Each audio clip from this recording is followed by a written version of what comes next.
Alright. Hello everyone, welcome to stream! It's actually been forever since I've said that. That's kind of crazy! What the heck? Hello everybody, how you doing today? What's the energy, what's the vibe? What are we doing? I'm seeing this like crown thing in the chat. What the heck is going on? The heck is that? Hi everyone, how are we doing? What's the vibe, what's the energy? Doodle, hi Artie. Hello. Excited to see you live finally. It's good to be back. I haven't been here in what feels like months. It's actually true. I haven't been here in months. It's been like 2 months since I've streamed. Because everyone else has been taking over for me instead. I just went live again. True. Was that Mai Tai earlier? Did well inspiring? That's so sick. A lot of art forms. So true. You should, though. It's good to have variety. Today, what we're doing, if you guys didn't know, if you didn't see the poll that happened earlier, cool and epic, we're going to be revisiting an old stream, and I'm going to finish it because it was a pretty cool composition, and I'm sad I didn't get to finish it on a live stream, so we're going to finish it together. Half of the line art is done, so today's going to be focusing mostly on color, most likely. But before we get going, I have to relearn the drill because apparently it was changed.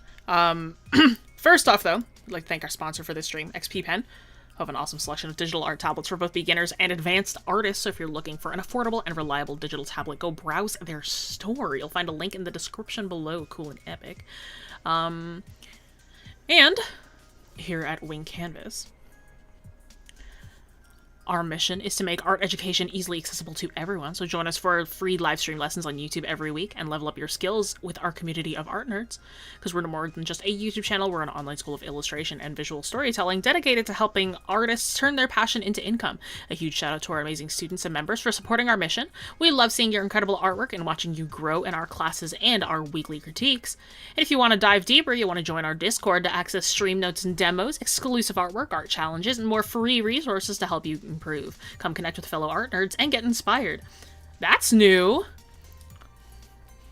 I haven't read that spiel before. That's an interesting one.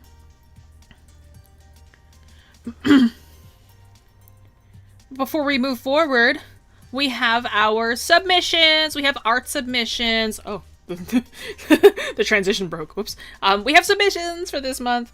This month's theme was... Oh no, hang on. Don't tell me. This month's theme... Oh no. Hang on. Hang on, it's all loading. This month's theme is Scenic Sketches. Where the theme for the month is going to be a lot of just, like, landscaping and area design and stuff like that. But yeah, I haven't taken a look at the submissions until now. This first submission is from Butter.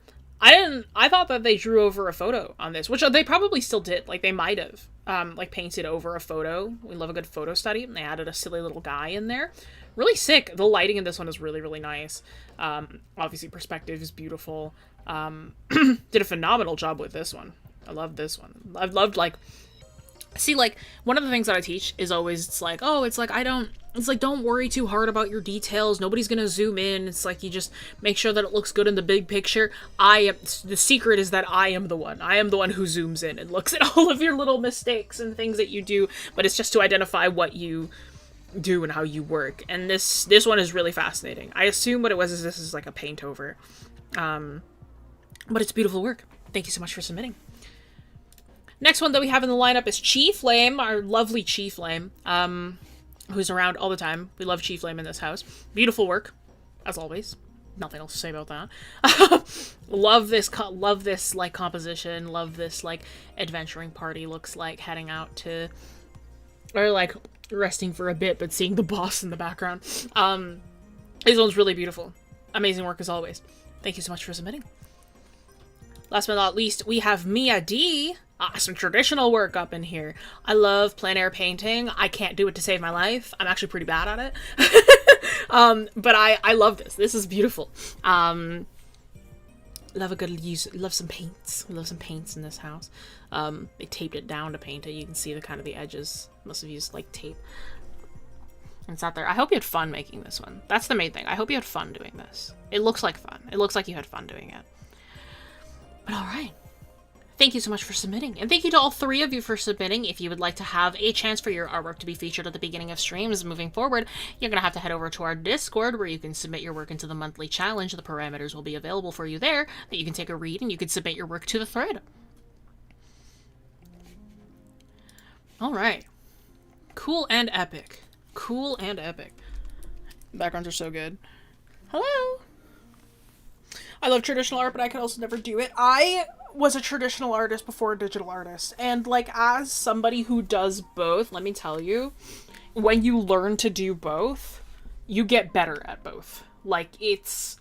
Like, I can digitally paint because I know how to traditionally paint, you know? So I actually highly recommend learning how to do traditional painting and traditional work and stuff like that, because it will just help you become a better artist in general. But if you didn't know the piece that I was going to be working with, it's this one. You can see that's like half done. What the poll was this week was to be deciding what the lighting for this was going to be, which you all fell for it. You picked the option that said the 4th very mysterious option, which essentially just gave me a free pass to where I can pick whatever I want. In which, in this case, I'm going to be doing some more, like, fantasy lighting, but isn't really, like, super realistic, because I want to do something that's not super realistic, so... Ta-da! There's the 4th very mysterious option, for those of you who voted for that.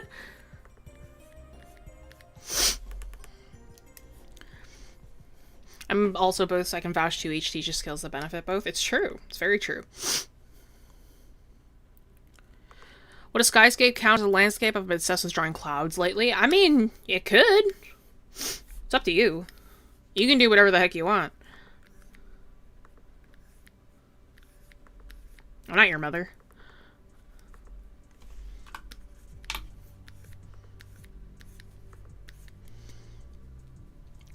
The room is so good and lived in looking. Thank you. I never had a treehouse as a kid. I really wanted one, though.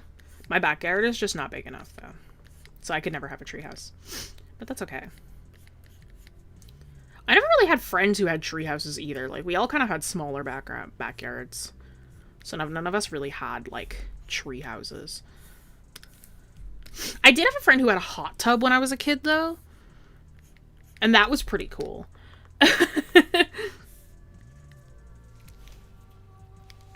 To our mother, am I? I don't know, man.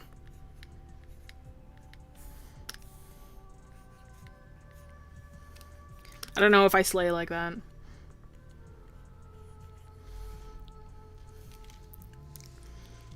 Oh, you didn't have a backyard? Interesting, interesting. What did I enter into? Stream. You entered into stream. Welcome in. When I get better at coloring, I know absolutely nothing. I look up color theory and tutorials and stuff, I just get even more confused. Color is difficult. It's one of those things that you kind of get better at as you go. Like, there is color theory and stuff, but if you just don't know how to pick color, don't look up intensive color theory first. Like, you can look up, like, palettes and stuff, but, like, what I would do is, like, I would personally get an eye for color first before I actually dive into any theory. So I would, like, practice with it first. Miffy!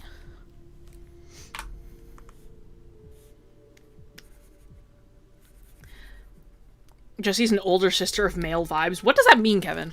You got what does that mean? Male older sister. What does that mean? What do you mean by that? Paint miniatures. Really help with colors. That's good. What does... Kevin, what does that mean? I had a treehouse. Wasn't really worth it. It was a nice reading nook. That's vibes. Okay, what I would do, I didn't have a treehouse. What I did do is, like, there was a spot in, like, our cold cellar that, like, I cleared out, and I put my little toys in there so I could have a cave. So I had the opposite of a treehouse. I had a cave.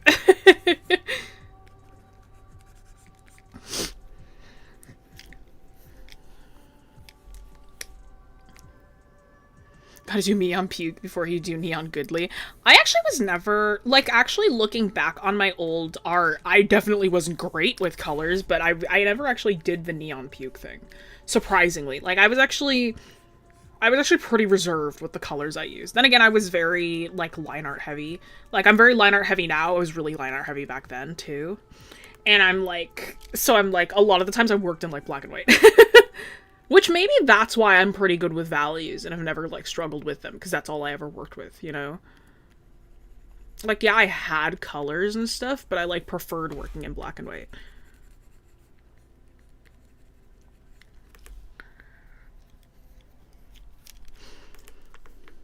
I tried to build a treehouse with my cousin, but all we did was play with broken wooden planks and power tools. That's really fair. Like, that's super real. Straight vibing in there, though. Not even phased. Just wanted to swing, I guess. True. Means you have that older sister vibe of a brother vibe. Older sister of a sister is different than older sister of a brother. That's... Okay, that's fair. I do have a younger brother. That is fair. I can live with that. Two places everyone wants this cool place is a tree or a cave. You must choose one. It's like in Pokemon when you get to choose a secret base in, like, the older games.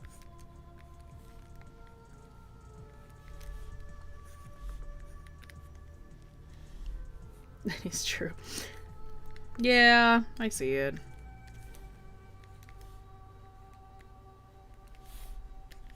Dude, okay, so I started a new campaign. I started a new campaign, because the campaign with Korn ended. So, that group, we started a new campaign. I play as a tiefling war cleric now. Their name is Cricket. And, like, I'm back to, like, having secrets as a character, because it's, like, where I was with Korn, it was, like, yeah, story for each individual character is pretty much over. We're, like, focusing on main story now. And, like, but now I'm back to having, like, secrets with characters, and it's, like, I am so, like, I'm, like... I forgot what this was like. Because now it's like I have art that I want to do, or there's art that I do finish and complete and I can't share with anyone, and I'm like, you know, I'm like, I need to talk about this with somebody, but there's nobody. I can't talk about it with anybody. And I'm like, that's how I feel right now. I did a really cool demo for class today, and I can't share it anywhere because it's secrets. Secret bases were great, yeah.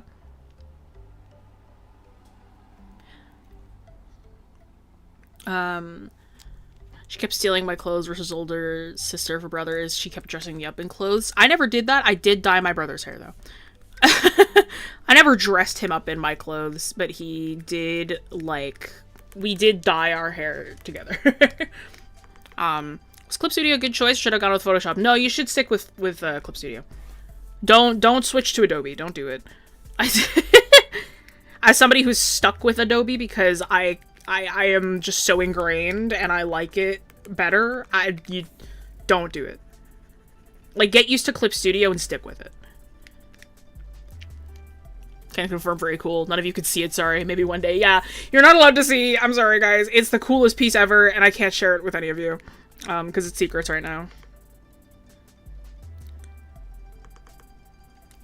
Really like to join your class, but I'm afraid I'll be lost all through. Here's the thing, is that my classes, my mentorship is tough. Like, I won't sugarcoat with that. But, like, the digital art class, the one that I had today, that one is, like, a exclamation mark classes. That one is very much like a crit class. So it's, like, it's less like, oh, there's really intense lessons and you have to follow along. It's more like, here's a prompt, draw it, and we'll come back to it, and I will give you feedback. Like, that's how my digital art works. It's less like... oh, it's like you have to do this certain way, and like, here's like a lesson on it, and you have to follow the lesson, and it's more like,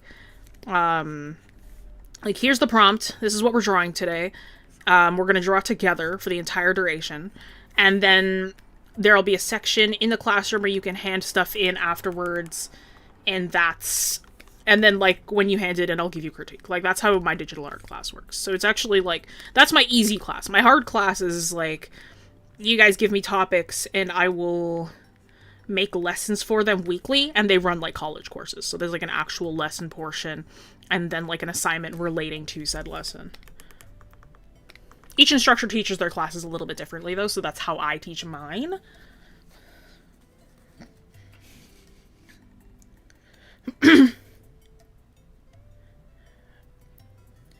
I was born in a world where Photoshop was the only thing you could use for anything of this nature. Yes, exactly. That's that. Like, Photoshop it was, for me, it was Photoshop and Paint Tool Sai, but Paint Tool Sai just didn't have the same, like, tool set as Photoshop did. So it was like, I grew up with it, and now I'm like, I am in Adobe's clutches. Like, I just paid my Photoshop subscription, and I felt my soul die a little bit, but, like, genuinely, there are functions in Photoshop that, like, CSP just doesn't have, and I can't switch off now. It's not happening.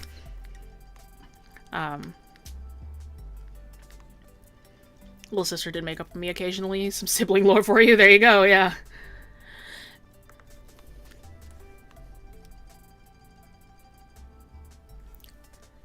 If anything, use Adobe's competitor. It's a one-time payment of like $170, basically Photoshop, Illustrator, and InDesign. See, I only need Photoshop, though. And I'm like, if you're an illustrator, you're better off using Clip Studio than you are using anything similar to Photoshop. There are just things and functions that Photoshop has that are more photo editing related, that Clip doesn't have, because Clip is purely illustration based. Photoshop is more, what do you call it? Photoshop is more like photo editing oriented, but that's what I'm used to. So it's like there are things that Clip just doesn't have because it's not photo editing oriented. And it's like for illustrators that don't need that, they don't need that, and they can just, like, ignore it. But, like, for me, not the case.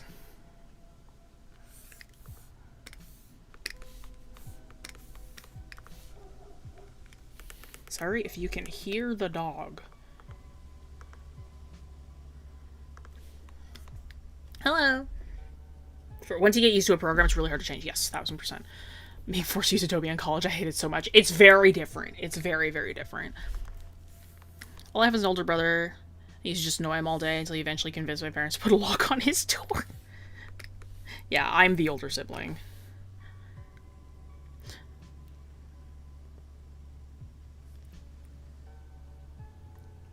Kind of adopted it for illustration then, and they're like, okay, thanks, yeah. Well, back then, though, Adobe was, like, Photoshop was curated for both illustrators and photo editors. Like, now they're definitely curating more to photo editors. But, yeah. I can indeed hear the dog. Yeah, there's a dog outside. I apologize.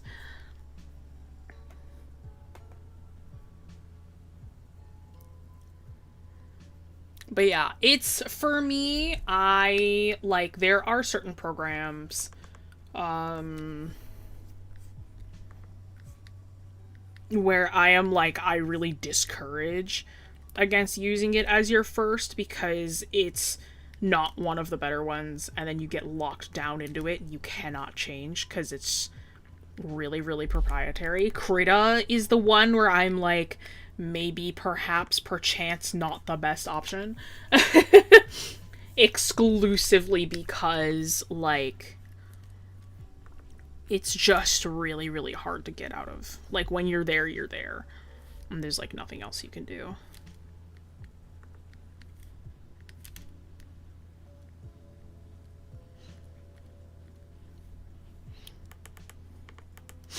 Cricket was like, yeah, there it is, Krita. Yeah, Krita is like... Here's the thing, is that Krita's not a bad program, but it is extremely proprietary. And, like, when you are stuck in it, you are stuck in it. It is really tough to swap if you ever want to.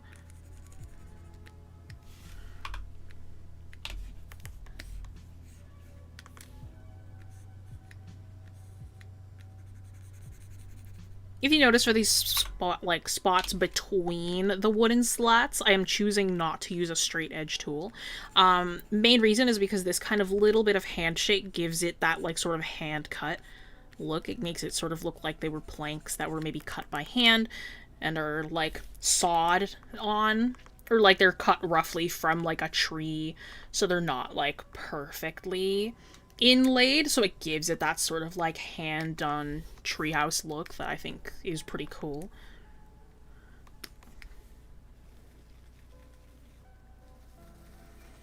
Started off with a sketchbook way back in the day. I still have a sketchbook. Gotten to use Ibis Paint, so trying stuff like Clip Studio where I don't have my usual brush is strange. It's super weird, yeah. Out of curiosity, what elements of Photoshop would you want in different softwares? A lot of the photo editing capability. So, like, Photoshop has a lot of like filters and like being able to adjust channels in like specific ways that is like very different. They also have like different color mapping, which I enjoy a lot more here.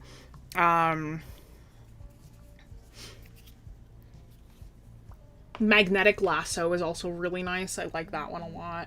There's specific ways that their brushes handle that I also really enjoy. It's like instead of having like separate like brush eraser menus, it's all just kind of the same, which I like. Photoshop has something called a gamma detector. A gamma detector is something where like if you are going to eventually put this into print, it will tell you if something will be able to be printed or not. I love a gamma detector. Photoshop has built-in snapping rulers, where it's like you don't have to put down any rulers, but Photoshop will tell you if something is perfectly centered, or it will like center objects within objects. It will also have like perfect snapping for like text and type.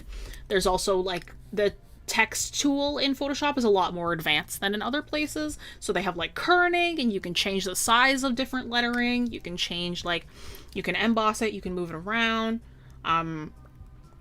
Their move tool is really nice. Photoshop's Liquify is also undefeated. But yeah, it's like they're like Photoshop I also find can get, I like the way that they like you can use like the brackets to like change the size of pixels. Clip Studios has always been really strange to me. I don't really like its size is brush size scaling.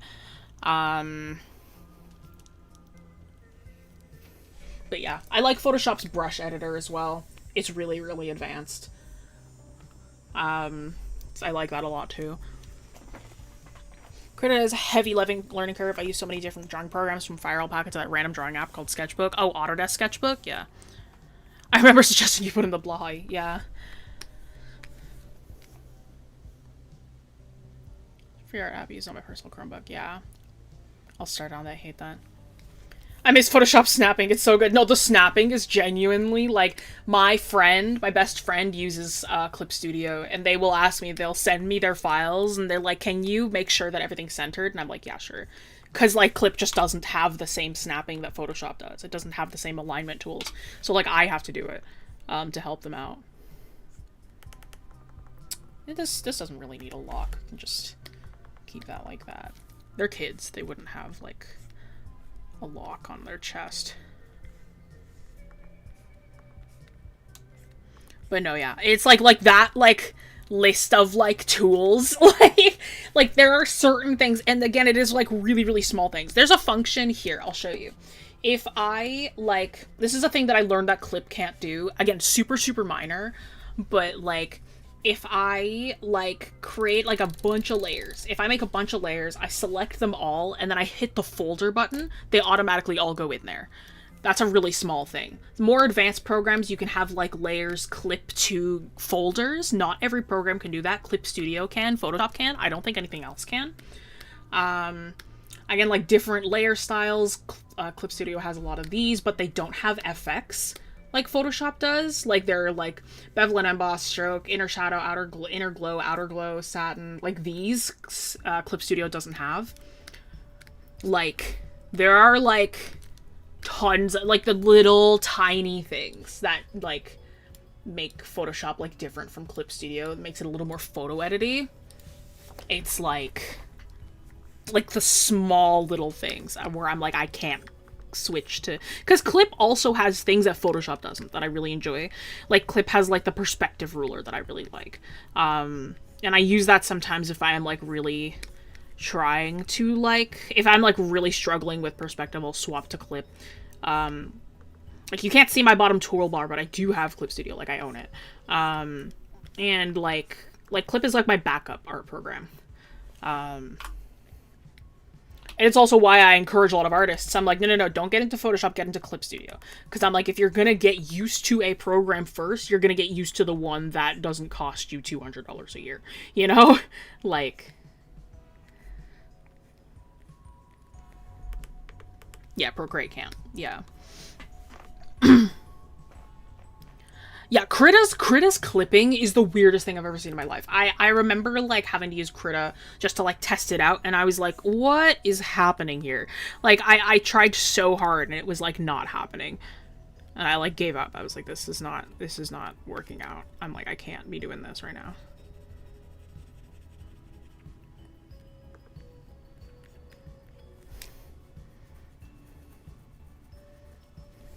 Bugged me when I couldn't clip a layer to a folder. Yeah.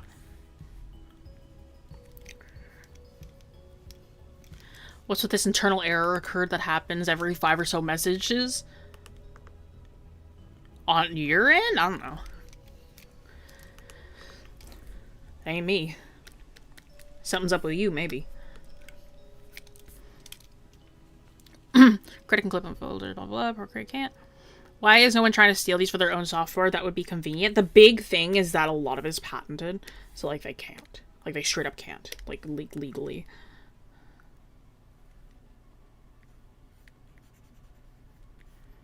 Oh, I was sponsored by Clip.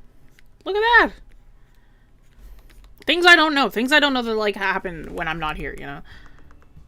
Go grab 3 months. 3 months free.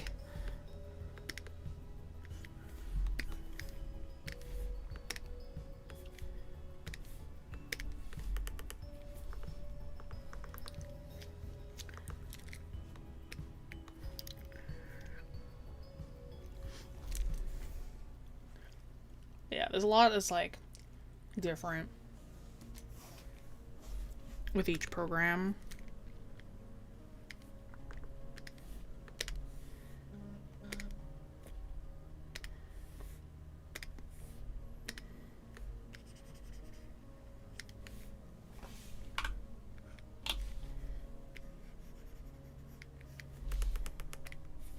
Every once in a while, it's good to, like, check your line art. Like, try not to... What do you call it? Try not to work for too long without, like, checking how your lines work without the sketch. Because, like, you still want to... You want to make sure that your line work is able to, like, hold its own without, like, relying on the sketch, because it's like you want to make sure that everything looks like good, you know.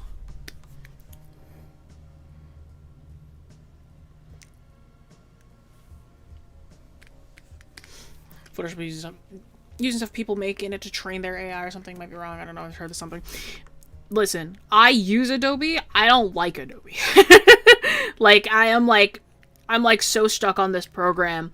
They do have, like, their own proprietary, like, AI thing, which is, like, super annoying, and I hate it.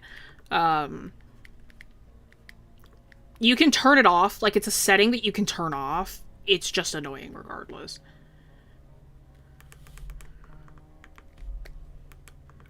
I haven't been defending Adobe for years. I'm like, they make decision after decision where I'm just like, man...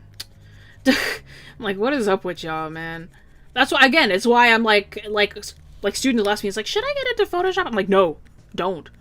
I am stuck here. Don't become like me. Like, it is this, like, the industry standard for a reason. Like, unfortunately, it's a really good program, and it's like, it is like one of the best, but it's just like, it's annoying anyway, you know? I don't think anyone likes Adobe. No, man. Hold you hostage. No, genuinely, bruh. Like, I am, like, unfortunately, like, because of how long I've been using it and, like, how much I do actually genuinely enjoy the program, like, nothing compares to me. Like, I own Clip Studio. I own it. I've used it multiple times. It's just not as good. Like, by comparison to what I'm used to, it is just not as good. Like, there are little things that, like, hold me hostage here. And, like, I've worked on a few comic pages in Clip Studio before, and I was like, I finished them, and I looked at them, and I was like, they just don't, it just doesn't look as good. It just doesn't feel as good. And it's like, I swap back, and I'm like, yeah, there's the quality I wanted, you know? Like, there's the finished quality that I've been looking for this whole time.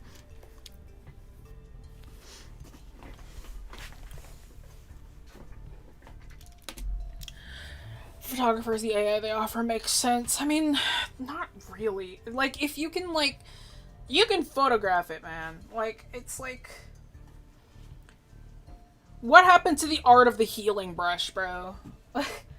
Like, just heel brush that bad boy.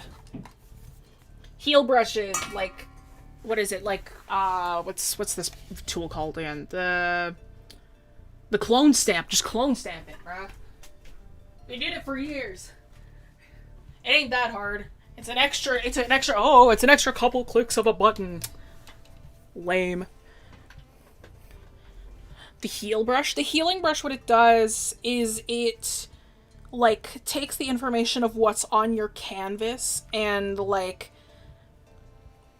so say, like, you had somebody, say you're, like, editing a photo, like, say you're editing a magazine photo, and, like, you have somebody there who has, like a mole or, like, a blemish on their face. You want to get rid of that mole/blemish.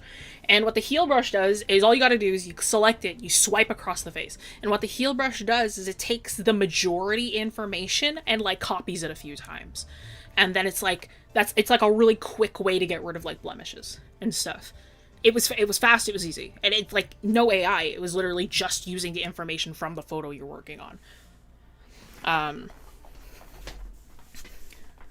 Rarely a purpose for AI, and AI isn't... Exactly. Like, it literally isn't. Like, it's... The quality that you're getting is just not as good. And it's, like, it's so lame. I'm just, like... It's like, I'm gonna make things faster. It literally doesn't. It literally doesn't. Like, it's, like... Like, the way you can pick it apart is so, like, it's so lame, bro.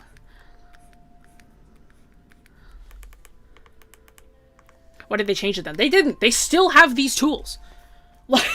Like, they still have the heal brush. They still have the clone stamp. Like, they're all still there. Like, here it is. Like, the healing... Yeah, the spot healing brush tool. The clone stamp. Like, I use clone stamp all the time. Like, I live for the clone stamp. I use it to make memes exclusively because realistically the clone stamp is a lot less clean than the healing brushes. These are other, like, photo editing tools that, like, CSP doesn't have. I use them mostly to make memes. Like, the clone stamp I like to use because it just looks messier and I think that that's funnier. But, like, you know, things that we've done for, like, ever, you know?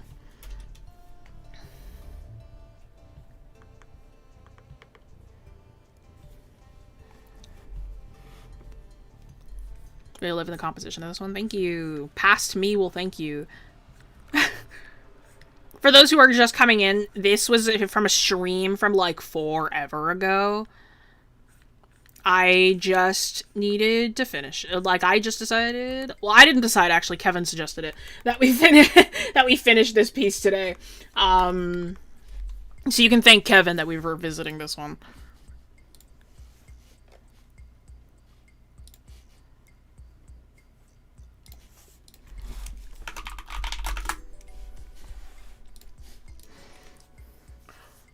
Buzzwords for the execs, shareholders, all about it. Man, most people see these. Yeah, it's literally, it's so lame. Like, it's so lame, bro. Little shark blush. Yeah! Blahy! Blahage.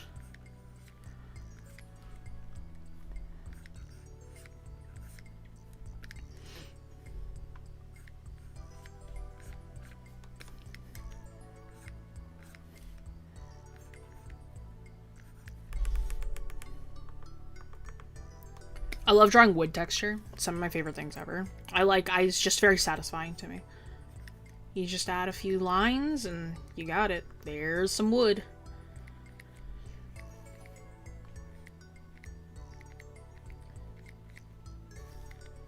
And what I'm doing right now is, I'm gonna add this wood texture. I'm gonna put some posters up on the wall, but I'm very line art heavy, so I'm gonna, like, keep this, like, really line art heavy. We're gonna keep this, like, nice and textured, because I live for texture. And then what we're gonna do is we're gonna get into coloring, which again, like, I'm very line art heavy, so I'm going to focus more on the line art to give this, like, texture and detail, and then the color will be very, very basic, because that's sort of just how I work. It's a very comic booky way of working, but I have started to kind of grow accustomed to more so than, like, Can't really mess it up unless you try too hard. Yeah. Line and go is satisfying to watch. Thank you. I love line art. I love line art. I've always loved line art. I started to get confused when people around me, when I started, like, getting on the internet more, and people around me were like, "Ugh, the lining process sucks," and I was like, it does? Sounds like a skill issue. You know? Like, I'm like, I've always loved lining. It's just very satisfying to me.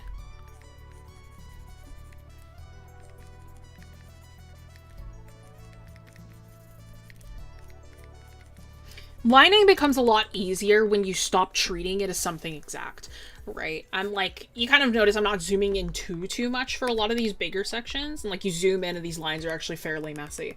But it's like the keeping that, again, like let's circle back to it. The kind of like human element, right? I'm like, I love the mess. The mess kind of adds a bit of like humanness, like that hand done feeling that like super clean line art doesn't have to me. And I'm like, I love having slightly messy, more illustrative line work. It just feels really nice to me.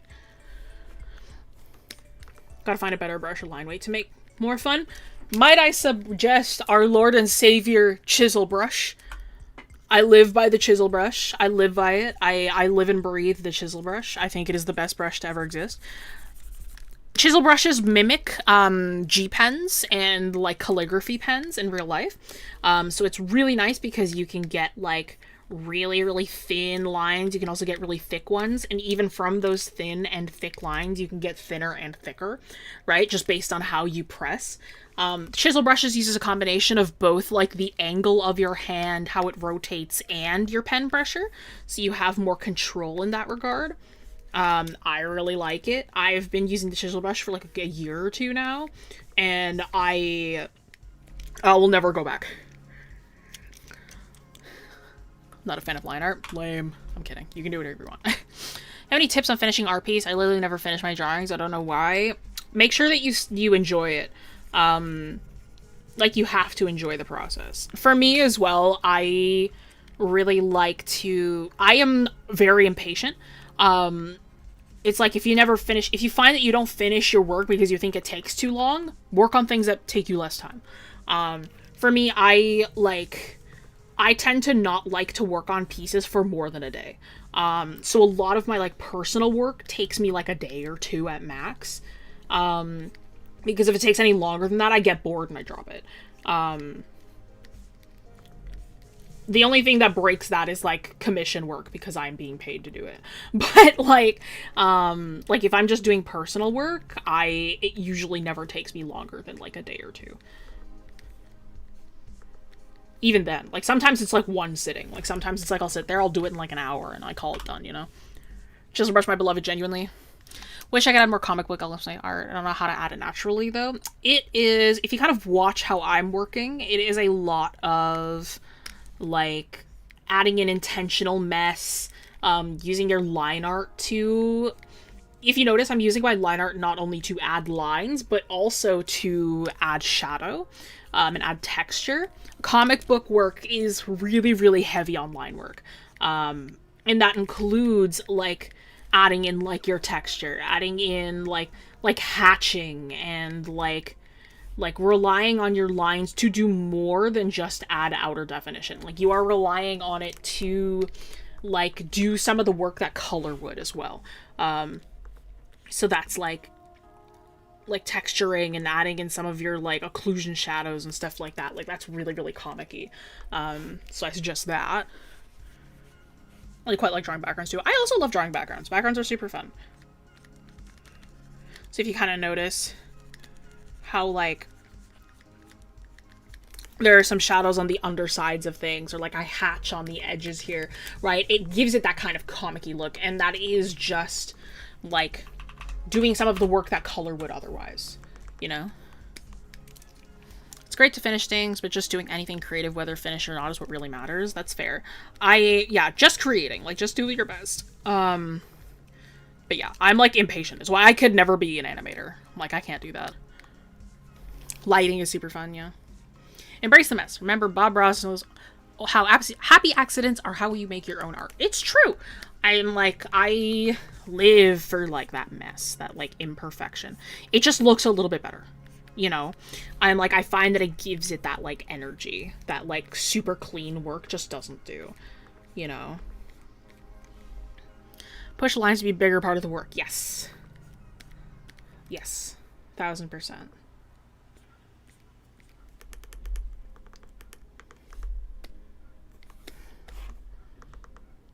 How many layers do you use for line art? I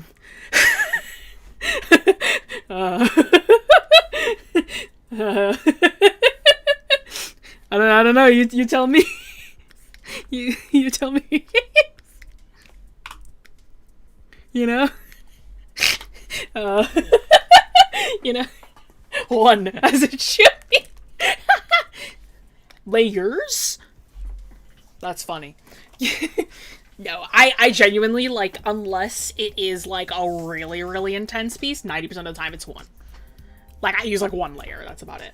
No way, I struggle with using way too many layers.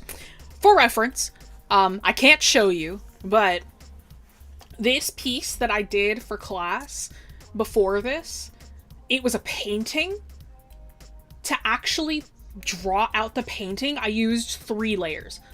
One for the sketch, one for the line art, one for the color. I didn't even have one for shadows. I eyeballed it. Like, just to give you an idea of how I organize my layers. Actually, okay, everybody that's in here, you're listening to this right now. Kevin, we can cut this out afterwards if possible, okay?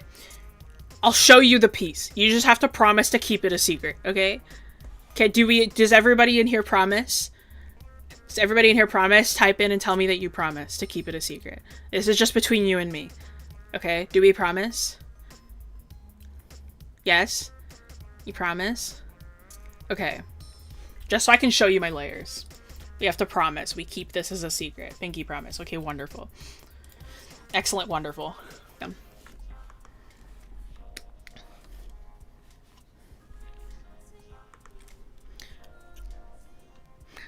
One sketch like 20 final line layers? Nah, not me. I can't do it. This is sick. Thank you. It's pretty sweet, right?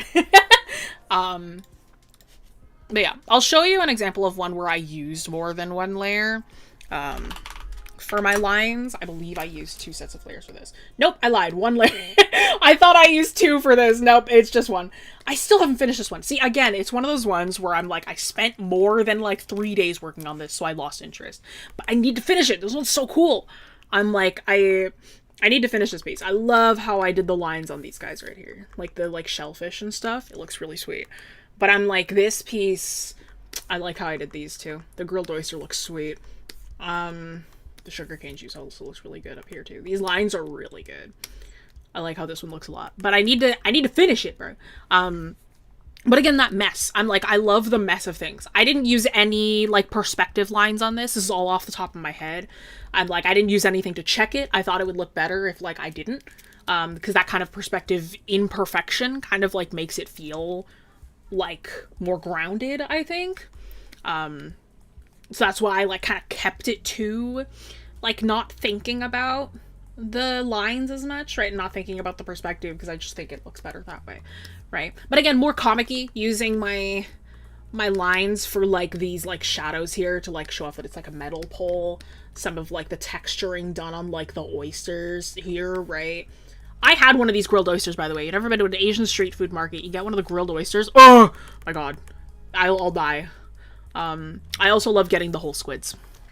I like eating an entire squid on a stick. It's delicious. Yes, corn. This is corn. This is Scribbles. Best friends forever. But yeah, I went to an Asian street market and got really inspired. I was like, what if I just made a piece based on the market that I went to? This is like the actual stand that I was at when I got a grilled oyster. It was great. Yeah, perspective imperfection makes it feels like our eyes, which are imperfect. Exactly. I'm like, it feels like eyes. Like, it feels like we're looking at it, you know? I can only like your stream so many times. Corn is so iconic with a phone. No, genuinely, it's so funny. I love putting them in modern situations. Putting D&D characters in modern situations is my favorite thing ever. My friends, like, every time I'm in D&D, like, they know it's like, it's coming. Like, the modern AU is coming. It'll happen eventually, you know? Which it already has for the campaign that we have less than 10 sessions in. They're all college students and they all have different majors. It's great. Because everyone in my new campaign is so young. Like, we're all, like, the oldest character is 26. Second oldest is 23. I am the third oldest at 20. Like, everyone else is, like, is two 19-year-olds, one 18-year-old. Like, in terms of the characters, all of us are in our 20s, but it's, like, kind of crazy. Actually, not all of us. Some of us are a little older, but it's, like, you ever done an expression so well that you struggle to recreate it? Yes. Uh-huh. I love expressions. I love drawing expressions. One of my favorite things ever. Sticker! I want this to look terrible. It's a flower sticker! Yeah. How do you find a camp game group? I want to try out D&D. I don't have any nerdy friends. I was friends with my friends before. I wasn't seeking out to play D&D. I just became friends with them and we ended up playing D&D. Like, they were already D&D nerds and they welcomed me into their campaign. So actually, I have no good advice for that. I know some people do, like go on, like, forums, because there are, like, groups. You can go on, like, Discord groups that, like, might be looking for, like, TTRPG players and stuff. But no, I was invited to a friend's campaign.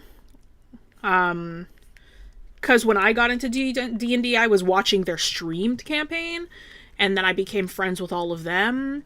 And then one of the players on that streamed campaign was like, hey, Jess, I'm running a different, separate home game. You want to be part of it? And I was like, sure. And that's when I started playing as Korn. So Korn was my very first D&D character. And now I love him and he's iconic and he's my baby. But we just started playing our next campaign, where I play as Cricket this time. Me and my husband, yeah. Oh, it's so funny. I'm like, I started playing in D&D with that group, and now I'm dating one of them. The guy who played Korn's dad. Pierce. This paint isn't only mine, yeah. I did make a little painting with 2 layers once. It was fun. Yeah, less layers. Less layers, the better. D&D group finally started, yeah, a week ago. Also, professional DM sites, you can pay to play if you want that sort of experience. Super true, yeah. Yeah, got into D&D from Discord. Super true, yeah. There are lots of different D&D groups. Here, you can look at our new party. I just drew everybody in, like, a group illustration. This is the new party. Can you guess which one is mine? No, so this one, this character up here, top left, this is Tikan. He's played by my partner. This is Barnaby up here, Shifra, this is Cricket, Vesper, Dusk. So this is our current, campaign. Party. Dusk, in this bottom corner, is the oldest at 26. Barnaby is the second oldest at 23. Cricket is the third oldest at 20. Tikan and Shifra are both 19, and then Vesper's 18. It's really funny. It's great. We have 2 non-binary characters, 2 male characters, 2 female characters. Can you guess which is which? No, I'm kidding. Cricket is pangender, so they don't care. Use whatever you want. Dusk is agender, so they, them. Tikan and Barnaby are both he, him. Vesper and Shifra are both she, her. It's great. I love this party. They're so funny. They're so, like... They're so, like, weird. And this party is so weird by comparison to the other ones. Like, they're so strange. Ugh. It's hilarious. I love them. They're great. Cricket looks so cool. The eyes are really neat. Yeah, Cricket is my tiefling. Cricket is this was revealed session 1. Cricket is the child of an archfiend and a human. They are looking for their father, who is the human. They were raised by the archfiend. Cricket is my anxious baby. It kind of feels like they are in the middle of, like, a semi-anxiety attack all the time. And I love them dearly. See, part of me is kind of like, I want to keep doing the wood texture, but I'm like, it feels a bit strange up on this side, but also, like...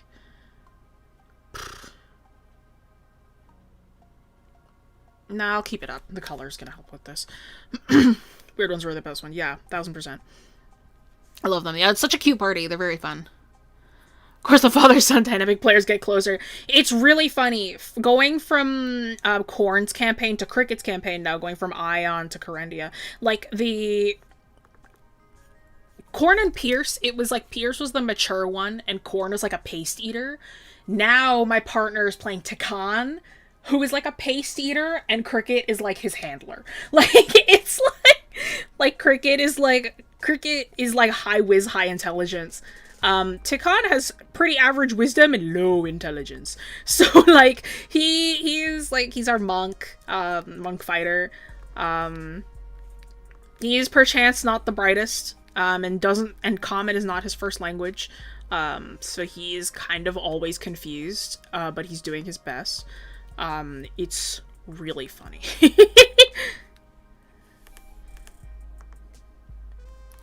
Cricket's design is peak. Yeah, I'll get you the full image of Cricket. So Cricket's current full design right now. So Cricket, like, most of the time has their eyes squinted, so it's like it doesn't look like they have, like, it kind of just looks like they don't have eyes. But, like, if they open their eyes fully, then it's like that. It's like they have, like, the goat sort of, like, pupil. But yeah, they've got this, like, kind of like sheep aesthetic. They're a tiefling. They kind of have like this sheep, like, shepherd aesthetic that I like. Yeah. Can't get the mouth right on the expression. Why is it always the mouth? The mouth is pretty tough. Remember that your teeth are two horseshoes stacked on top of each other, and then you can work the lips around that. Play Tiefling 2. Yeah! This is my first played Tieflings. Like, I had a Tiefling character before, but this is my first played one. My Tiefling War Cleric. Yes, Korn's campaign finished a while ago. Korn got the final BBEG kill. We finished all our epilogues. It's been done for a few months now. And I got a tattoo to commemorate it. So, yeah, it's been a long time. I have another tattoo scheduled next week, Friday. It's gonna be sick. I'm excited. Hello. Oh my god. Okay, what time is it? 3:53? Okay, making good time.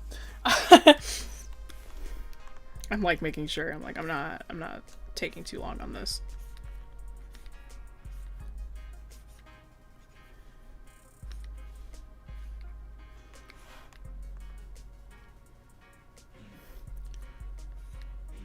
Wait, I remember you? I hope you do. You're on the channel.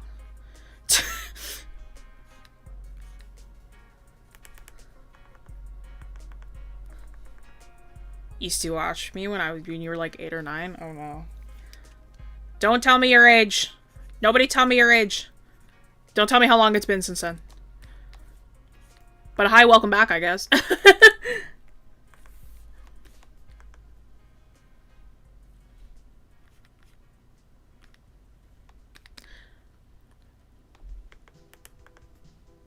Funny dude in the best way reminds me of the Night Rain boss Libra.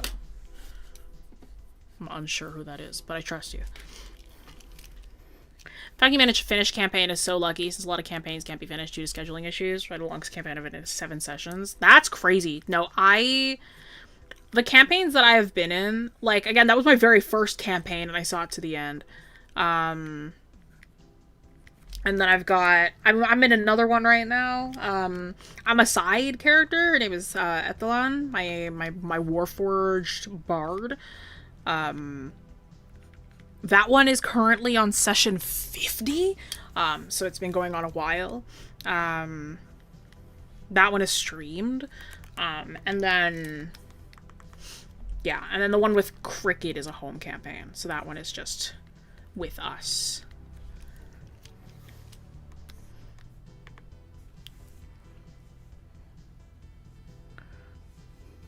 Another campaign I've been to was 1 session and stopped. Ugh, pain.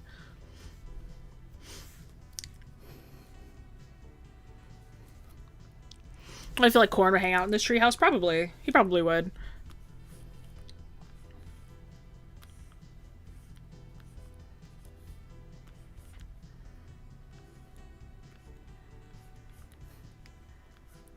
He did grow up in a forest, so...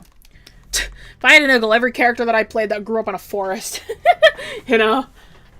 Okay, let's go on to color then. So this is where I finally have 2 layers. Because I'm gonna have 1 layer for like the whole treehouse itself. Do I feel like making this a coloring challenge for me? Ah, what the heck, right? Sure! No effects layers. Let's just go straight into it. Why not? No FX layers. I'll show you guys the power of color theory. I feel like making it pink outside. Why? Because I have free will. Alright, let's see then. I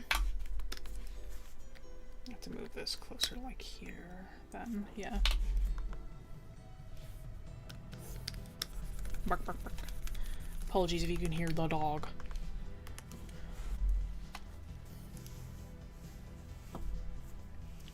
A shark plush? Yeah. Because I got the paper crown. Woo!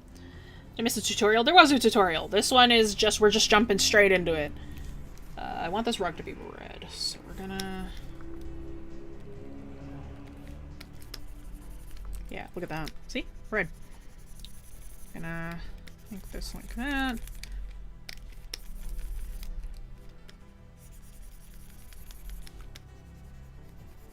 I want these tassels to be kind of like off-white, so I'm gonna...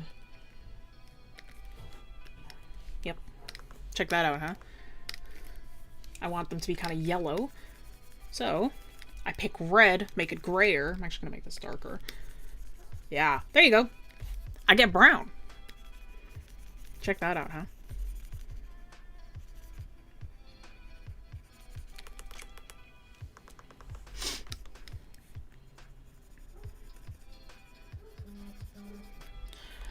Notes for this one might have occurred in the original stream. I believe they did, because this is 129-1, so it should be...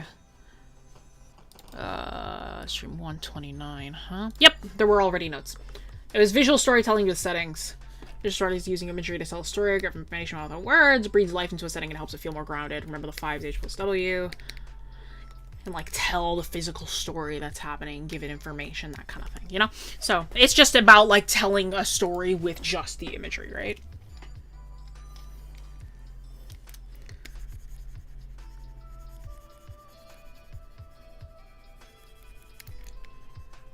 I am gonna be kind of lazy. I'm like gonna do all the base colors with like color theory. I'm gonna have like the final lighting be with another like effects layer though, just to make it faster.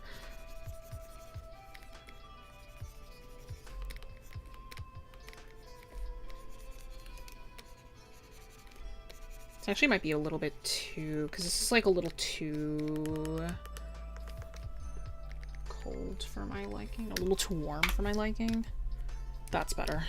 There we go. Still feels like yellowish. Doesn't feel as rough though.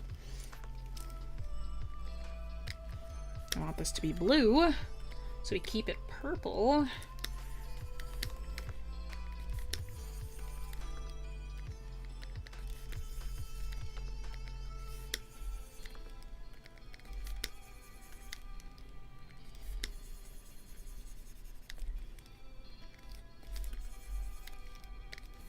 I have to like double check. There we go. I have to like check every time. Because I'm like, it's not like I can see perfectly, but it looks bluer here, right? Interesting. Super fun. I love color theory. That's not even like me being, that's not hyperbole. I love color theory.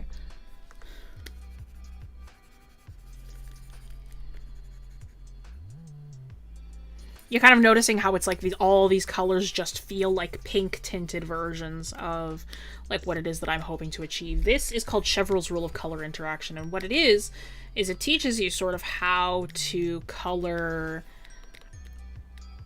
it teaches you how to color without effects layers. This is how traditional artists will work. So it's like you will see something and you're like, okay, well, I can adjust the color to make it feel like it belongs here in like a different way, you know? I want this to be green, so I move to blue. I actually might have to make this cyan. Yep, there we go. Wonderful. Nice. Cool. Yes, I do have the paint bucket. It's the one tool of Photoshop's that I hate. It just doesn't look good. Check that out, huh? This is blue. Looks green, though. The way I pick colors going around the color wheel and being like, yep, that fits. See, for me, especially if I'm doing something where I'm like, I don't feel like making a multiply layer to unify it all, I can just eyeball it, right? I can be like, okay, well, it's like I kind of have to find the average between two colors to be able to get the color that I want, you know? So again, if I want this blanchage here to be the blue that I want, this one actually might just be blue, but it doesn't really look quite right though. So that's a bit better. Just to give it a, yeah. Yeah. Color's important. Color's important. It's cool.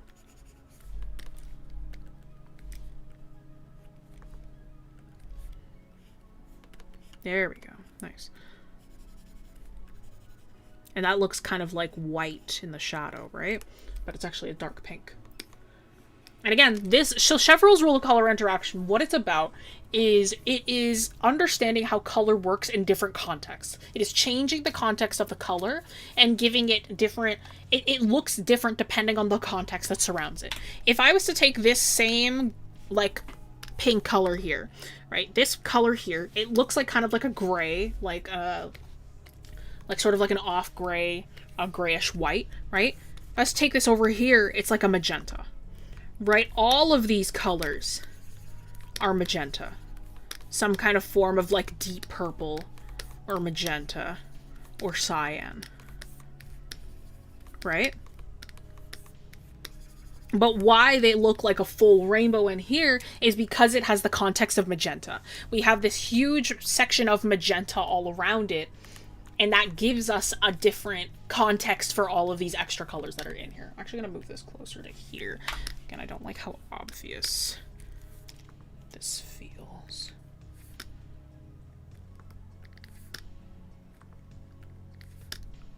That's better. Still green, but I want it to be more blue. It's so trippy. Yeah, welcome to color theory. It's one of my favorite things ever. Like I love Chevreul's rule of color interaction. When I learned it in university, I felt like my eyes had been opened, you know? Anything your magenta is so true.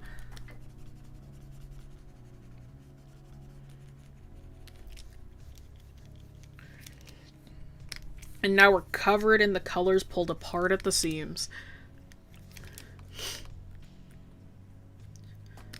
How many people get that reference? I don't know. How cool were you back in 2015?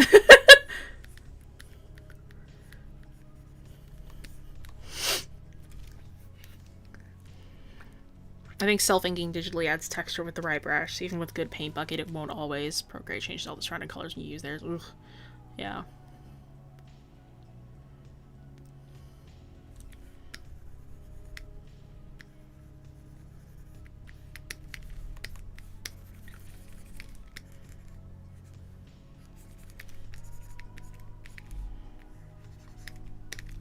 See, even the magenta of the wood I might change eventually. Like the general like area here.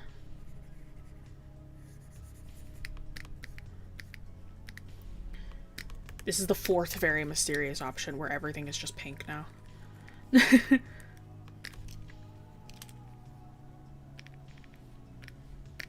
all pink, always has been.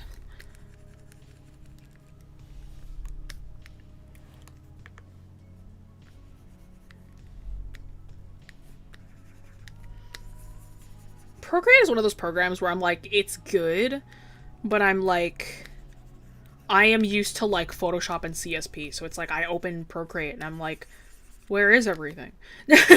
You know, I'm like, I look at it and I'm like, but there's not enough here, you know? I'm gonna make this orange. Actually, no, this would make it yellow. Kind of yellowish. Kind of feels yellow. Yeah.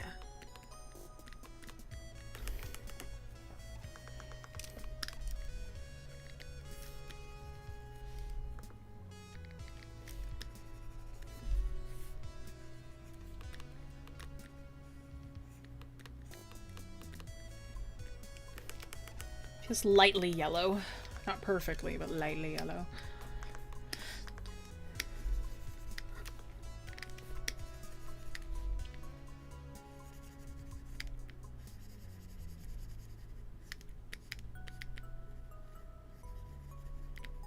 It's like knowing me, I'll probably adjust half of these colors afterwards.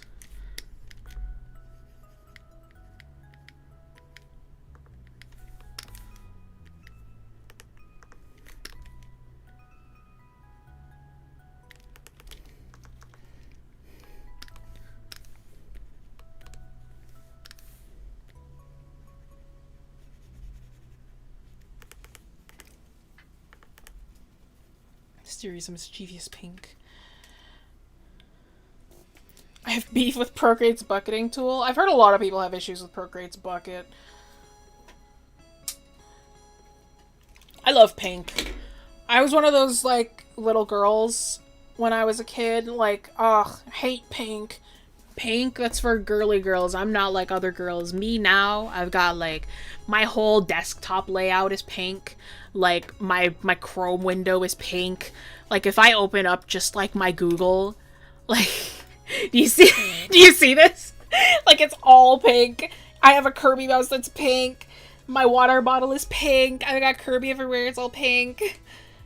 My keyboard is pink. You know, I love pink.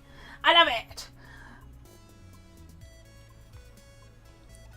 I live for pink, bruh.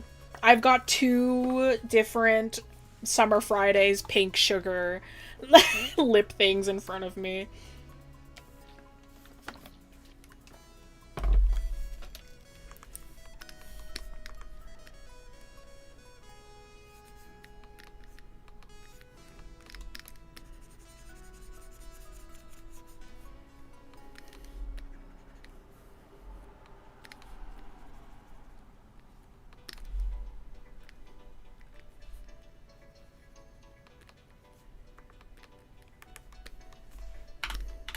Nope. Ugh. Okay.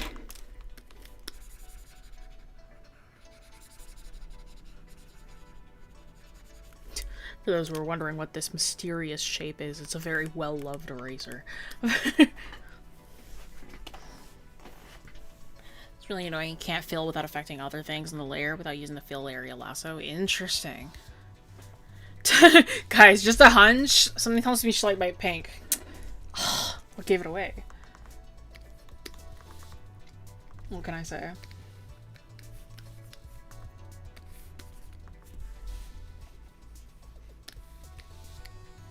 Okay, what brush will I use to make this look like a crayon? I've got... Well, I have a pencil brush. I can literally just, you know... Alright, guys. You ready? This is a child's drawing. I'm gonna use my left hand for this. Let's see. Ready to see the worst I've ever drawn? Alright. Let's...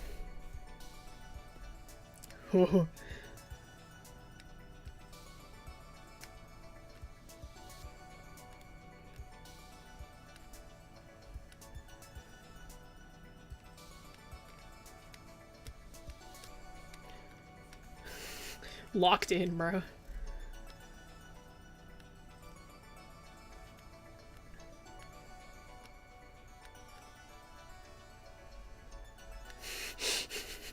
Ah! Okay. It's okay.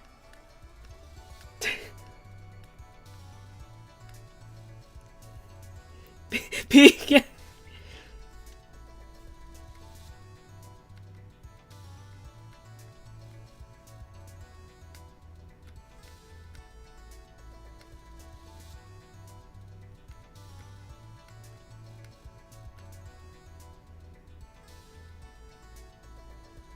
Oh man. It's hard too because I can't really see what I'm doing well.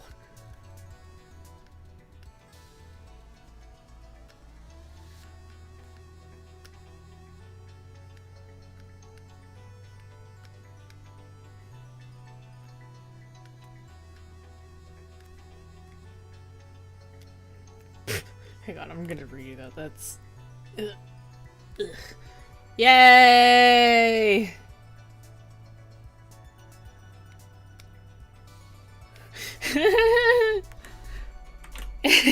They are best friends with an alien. Jesse left-handed drawing commissions coming soon? No. Kind of drawing on the fridge, yay! Dog got bad with my cat for sniffing around and finding out. Oh. Peace and love on planet, whichever planet this is. Yay! Oh, true. We don't know. Is this the treehouse of the little girl, or is this the treehouse of the alien? We'll never know.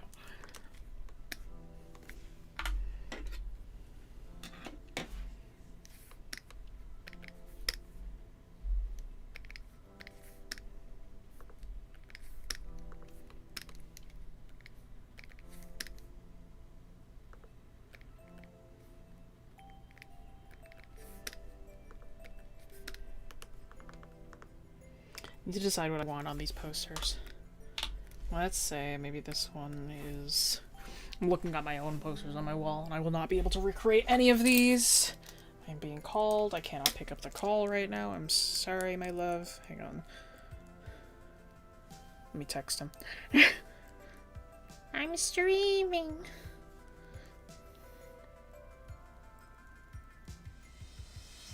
Come watch me.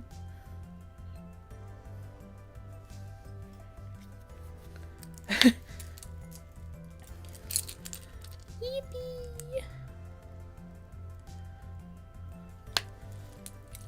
Maybe the girl's the alien is a human with an alien costume? Not perchance. Do aliens love Baja much as us, just as much as us? I hope so. Or else we cannot be friends. No, it's okay. I accept our differences. But they should learn how good Blahaj is, though.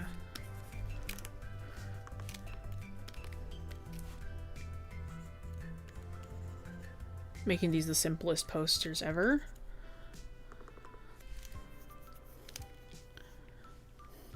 Does Kevin pick the music? No. I have my own playlist, as Kevin has stated. This is music from Stevia's Sphere, if you want to listen to it. Game Grumps uses the same music. Because it's all royalty-free. Some aliens probably do like Blahaj, yeah.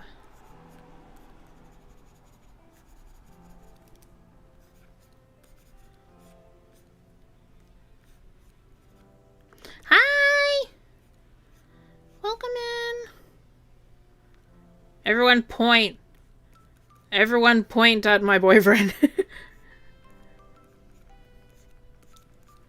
Point at Scarecrow Sketch.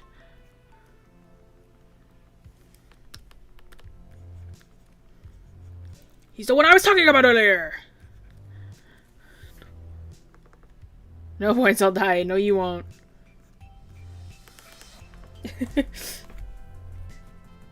And then I'm proven wrong instantly and he dissolves. Why talk about me? I was talking about Corn and Pierce. And how I went from the paste eater and you went from the smart one to you being the paste eater and now I'm the smart one. Can you imagine a like to imagine the girl made friends with the alien by showing them Blahaj. Yeah! Spontaneous combustion upon perception occurrence. That's a lot of English. Yeah, I was telling them about, how from Corn and Pierce to Cricket and to Khan, we have essentially swapped roles. However, both of us playing Lonnie and Selic, we both just decided to serve. Crazy, because IRL, I am the paste eater and you are the smart one. I think we are both paste eaters in our own right.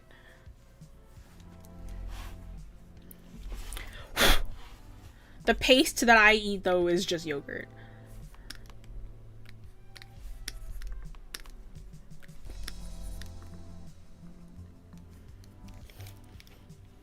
You're both simultaneously? You know what? I'll agree with that. Do you base your D&D characters off of anything? I cannot answer for Crow. For me, I like to not necessarily base them off of anything specific, but I like to give them theming. Cricket is very, like occult horror themed. I really enjoy, like, the kind of, like, Roman Catholic horror vibe, and I was like, I kind of wanted something very, very, like, classic in that front. Ethelon, Lonnie is based off of, like, a doll. Her name is based off of the doll YouTuber Ethelon. Her backstory is female rage. That's what Lonnie's based on. It's female rage. That's what she is. Crow says that he makes a build and base the character around it. He made a fighter monk build them. Made a fighter monk build and then named Takan my character around it. Yeah. I do the opposite. So I'm like, Cricket, it was like, I designed Cricket first and then made their build based on that. Any advice for indoor backgrounds, since outdoor nature backgrounds are more my comfort zones, to get away with imperfection more with organic materials like trees, I think? Yeah. I really like to plan out my backgrounds first in the way where like I do like really simple like perspective first before I get into like anything too concrete, just so that I don't get overwhelmed. So it's like I do like a really simple like perspective in a space, and then I fill it in with simple forms, and then I work with something, and then I like go down into like doing details from there. So it's like start with the really basic forms in perspective and then add detail. Worry about it afterwards. God, I stumbled on my words. Don't make fun of me. Watching what you draw. Yep, no problem. Have a good day. Girl angers the backstory. Fair enough. Yeah. No, that's literally her. Like, I can't divulge into her backstory. It's not even. It wasn't even a secret. Like, it was like revealed in the first session that I showed up. But it's like, she is the embodiment of female rage, and those who know, know. That's all I can say about her. Not to make fun of me. The inner backgrounds, you have to be more precise with furniture proportions, which is a bit overwhelming with me. Yeah, proportions are a huge thing. Like, proportioning is really important. So just try and, like... what I always do is I kind of take one object and compare everything to it, right? And by comparing everything to that singular object, everything else will stay in proportion. You know, like if there is a book here, then it's like by comparison to the size of the book, how big is everything else, right? And you keep those in mind. Yeah, I made a Drake Warden Ranger that only does piercing damage one day. Enter and pierce door again. Yep. Corin's dad. God, could you imagine if you played a Selic in Ion instead? That would have been crazy.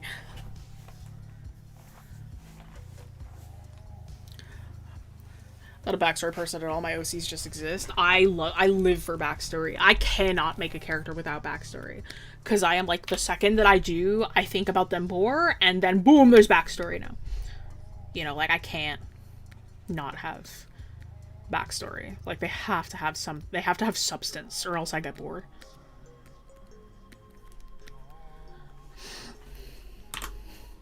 Great tip. Me makes a short of that tip. I almost played players in the campaign that shall not be named. It's true, yeah. And then you swapped the two of them, and now they were in the places that they were meant to be. All things work out in the end, you know?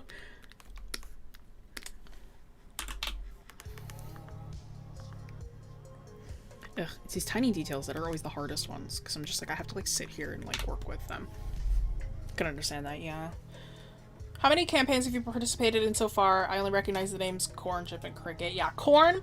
I have Corn's campaign. I have Cricket's campaign. I have Lonnie's campaign. And I have Neptune's campaign. So 4. I've been in 4 long campaigns so far. Corn's campaign is ended. Neptune's is on like session 80 something. Lonnie's is on session... Like, we just played session 50.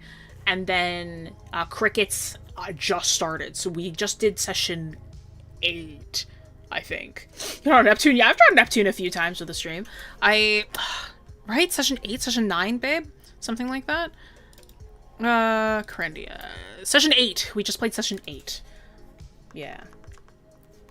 We just fought a big mud monster thing. That was fun. But yeah. We just played session 8 of Crickets. Yeah, Neptune's from a Pokemon D&D campaign. I did get a tattoo. My most recent session, I got a tattoo from Victini. That was silly. You may. I mean, technically the second most recent. I got a tattoo from Victini. There she is. There's my girl. Yeah. I got a tattoo from Victini. It was great. I'm cursed with this forever now. No, it's great. I'm excited. Cannot comprehend a campaign longer than 10 sessions. For reference, Korn's campaign lasted for like 3 years. It was exactly 100 sessions of like the main campaign, and then we had 3 epilogues. I make an OC design, write the main story points, and figure out backstory story details later. Or never. Real. Got some devastating backstories. Got substance and spades. Me! I love devastating backstories.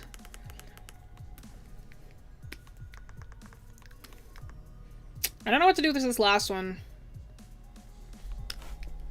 Never mind, yes I do. Exactly 100 sessions is so peak, yeah.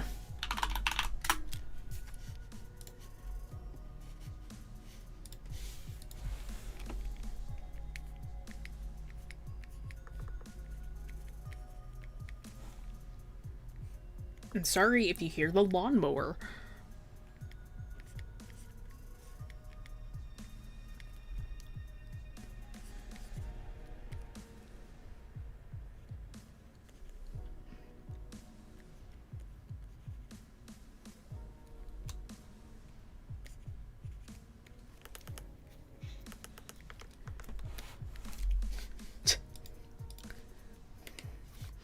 A lawnmower? Okay, if you can't hear it, that's good. By session 100 of Yume, y'all might have 6 gym badges, true. Nirvana? Yeah.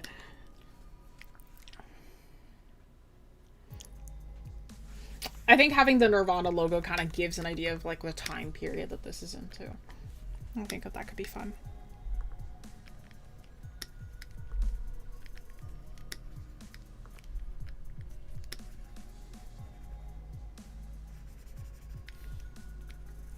The green tuck tape.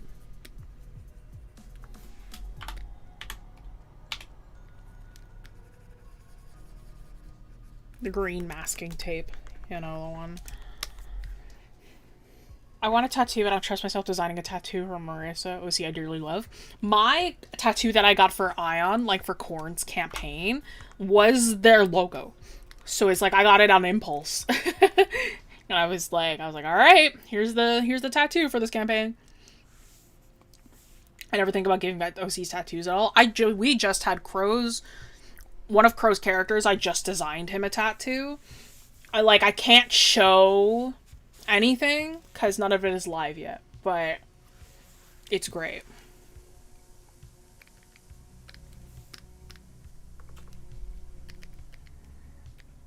I love designing. I was very normal while designing.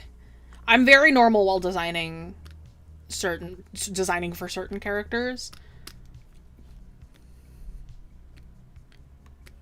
I need to learn how to master Google Slides. I can use it for videos. Google Slides?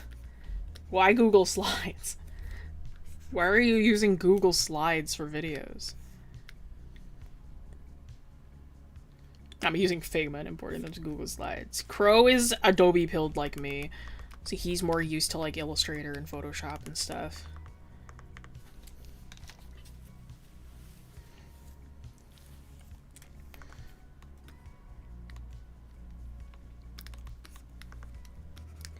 See, I love tattoos. I rarely give my own characters tattoos because it's just, you have to remember it, and like, especially if they're intricate, you have to draw it over and over.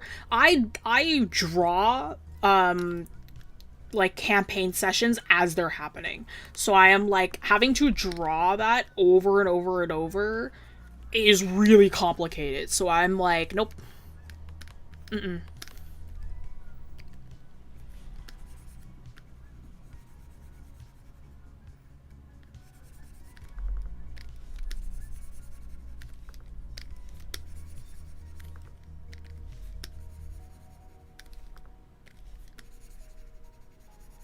There we go.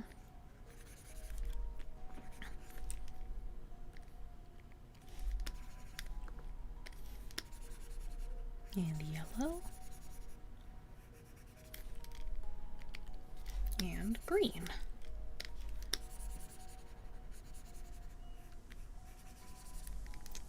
And bluish green. Yeah. Power of color theory. Look at that. None of these are the colors as written. That's how my buddies make their videos. You can put them out super fast editing wise. There doesn't need to be a lot of visual add-ons while editing. Interesting. Green is orange and blue is green, yeah. Check that out. Okay, we're almost done with the flats, and then I can do the fun part, which is showing you guys how I would light this. I might alter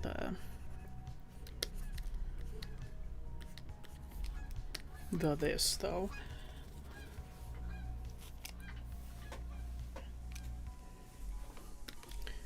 I might alter the wood color.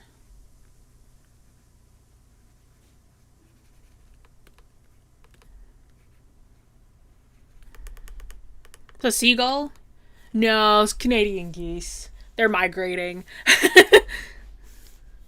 Majority of the time put into the videos done making assets, not editing. I have way more fun making assets. That's fair. Geese, right, Canadian, yeah. They're migrating. They're going down south. 'Cause it's almost time for winter. Which makes me very happy. I love the winter. Love, love, love the winter. I am true north, strong and free. I love the winter. Okay, I got books here. Which sometimes, here's a little trick for you guys. If you are ever doing a bunch of background assets and you're like, realistically, the thing that you are drawing does not have a set color to it, like it's like a book or like they're like a vase or like posters or whatever. If you are too lazy to pick other colors, you go throughout the background that you have already drawn, just color pick other flats that you have already done because you know it'll work, and work with those. Genuinely, I do it all the time. Like, you're watching me do it right now, and it looks totally fine, right? I'm not picking new colors at all. I'm just like, okay, there are other colors in this scene, I might as well use them, right? And then this way you don't have to spend time pondering on the colors that you have to use, that you're gonna use. I actually don't like that there. Let's use this one, yeah. Actually, I could use a green. Another green. Yeah, that works. And then again, this way, you don't have to think too hard on the colors that you're using. If you've already color picked for something else, it'll work in the same spot. Just as long as you give it enough variety and don't make it obvious. Right? None the wiser. You wouldn't even think about it. Seeing that, you're like, oh yeah, bookshelf. You wouldn't even think about it. I will actually alter this just slightly, though. Just so it doesn't, because it's a little too close to that one up there. Nice.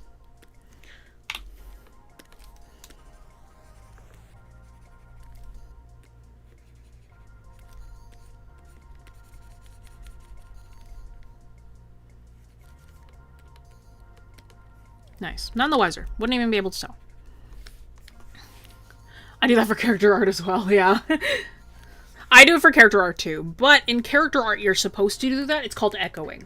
So if you have a color that is in there and like you isolate it to one spot too much, it's not going to look good because then it's like you have too much separation between the whole character. It's like, let's take Cricket again. Like if we take Cricket, right? And like all of these are just browns, right? So it's like, it's not as bad. But like, if you notice, it's like I have a section up here of lighter colors. So I left their legs open so like you can see more light colors down here. It's like you go from light to dark to light again. And it's like making sure that that echoes. The red from their eyes, I gave them some red in the corset and then red tinted like brown shoes so that the red echoes throughout as well. It's like it's a very brown and red palette is what I do with Cricket. So it's like making sure that those colors like echo throughout the design, right? I see you using chisel brush? No, I'm actually using the hard round right now just because I'm too lazy. Okay, now what I'm actually gonna do. This is another thing, the contiguous button. I don't think CSP has this either. They probably have something similar, but I don't know it. There we go. Boom. Check that out. And now everything is pink tinted. Again, this looks like wood. It looks like a brown for like a wood color, right? It looks like kind of brownish for like some sort of wood color. But if I was to put it down here in a spot where not everything is pink, it's a deep kind of purpley magenta, right? Check that out. That's color theory. I actually said I heard that word I said out loud before, I think. Which word? Oh, contiguous. Yeah, the contiguous button. No, it's the best. I think with Procreate and adjustments. Yeah, so for this, what it does, contiguous, there's 3 buttons up here. I don't know what anti-alias does. Contiguous, what it does is if you want to just, like, paint bucket one section of the same color, you can do that. But if I uncheck contiguous, so if I keep contiguous on, it'll like pick one like section where it is all the same color, right? If I uncheck contiguous, the computer will check for everything here that has the exact same hex code, and if I fill it in, it'll fill in all sections that have that hex code, right?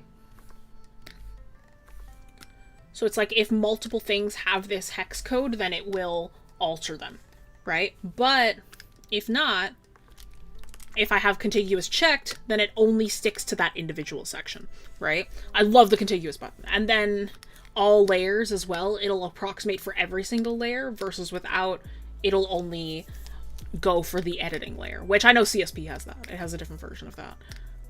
But for us, it's just a checkbox. It's like, it's not like a whole separate tool on the side here. It's just a checkbox up top. Yeah, it's really convenient. I can almost be certain that like CSP has something similar, but I cannot be certain. Okay. Now I've lied to all of you. This scene in here, I've colored it all magenta, because what I'm actually gonna do is the entire scene is gonna be bathed in green. Now, the reason why I do this is because we're gonna make this all one layer.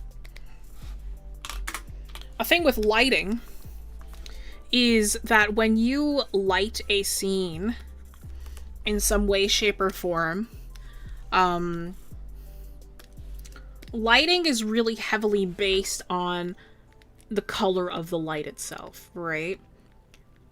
While it's not technically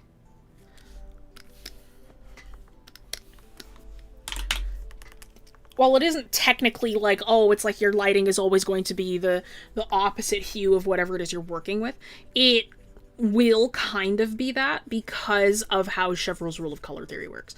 And Chevreul, because, like, if you have an area that is, like, bathed in green, right? Everything is going to feel more magenta because there is a lack of green on certain spots, right?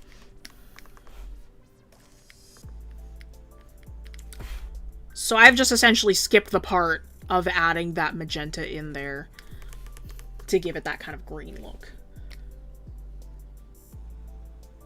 Right? Check that out. That's cool. And it gives out that kind of like, that like really bright sort of vibe. So maybe the child has already been abducted. We don't know.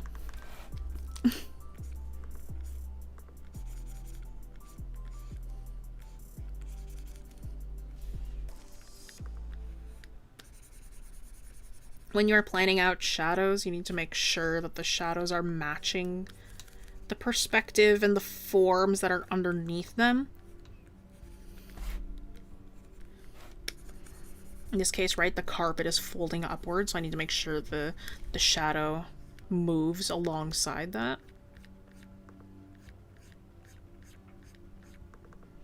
And again, kind of keeping the nature of this being very comic-y. I'm not making the lighting anything crazy in terms of, like, it's not that advanced. It's just, like, there's no blending, nothing like that. We're keeping it nice and simple because the line work does most of the talking.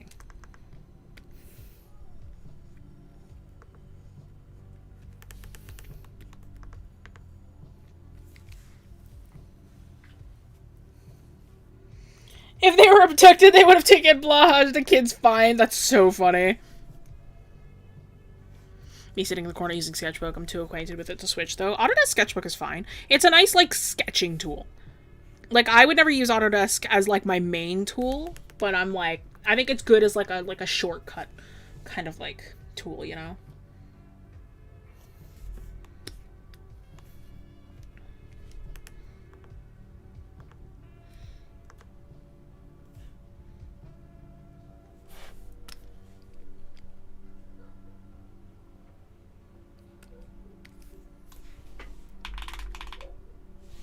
I'm sorry if you can hear the people through the walls.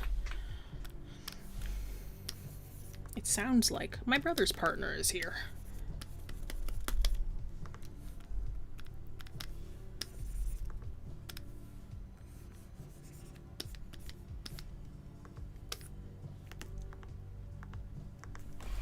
Can't hear anyone? Okay. Beck was just loud, like coughing really loud, so I'm like, I apologize if you can hear that. We'll go with the light holding adding wall. I was actually probably gonna do like that.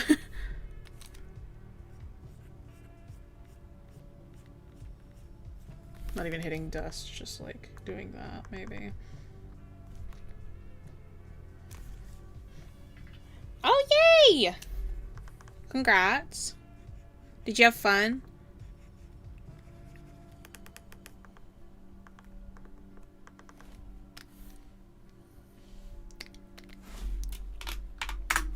This is where I'm gonna add a second layer so then I don't have to think too hard.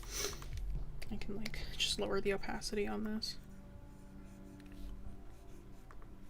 Just a little bit of bounce light on the sides of things. Even though they're not directly in the light, it's still getting a little bit of light.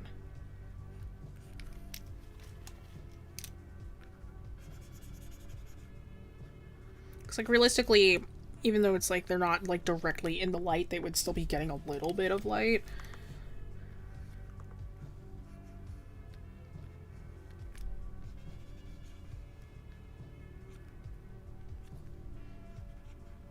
Because of like bouncing and glows and whatever.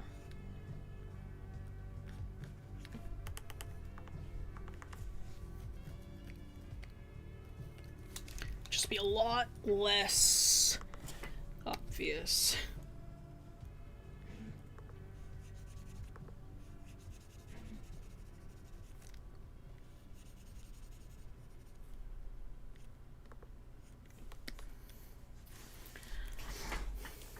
I mentioned, oh, and so I'm getting a call when the vid comes out from me, like, huh? Oh, yeah. Bounce like, yeah. Lighting is super fun. I love lighting so much.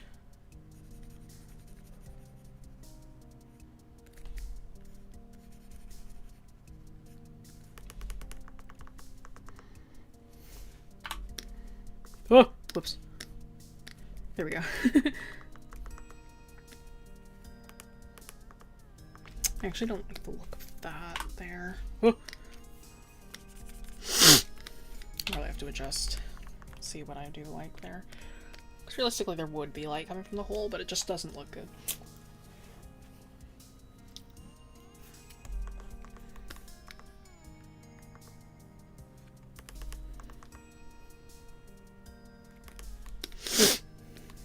Oh, and then this would be cut off here because of the carpet.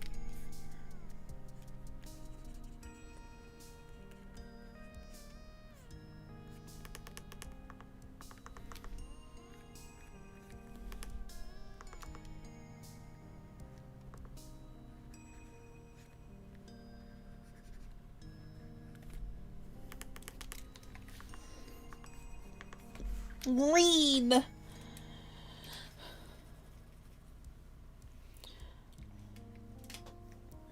Lighting's one of my best nightmares. It's really fun to work when I'm really bad at it. Most of my lighting equates to there's light coming from somewhere, but I'm not sure exactly where. You should always map out where your light source is going to be from. I promise it'll help so much. It just makes your work look so much better. Like, I promise. It would actually be in, like, your best interest to make sure that you know where it's coming from. It'll just make all of your work feel so much better. Whoops.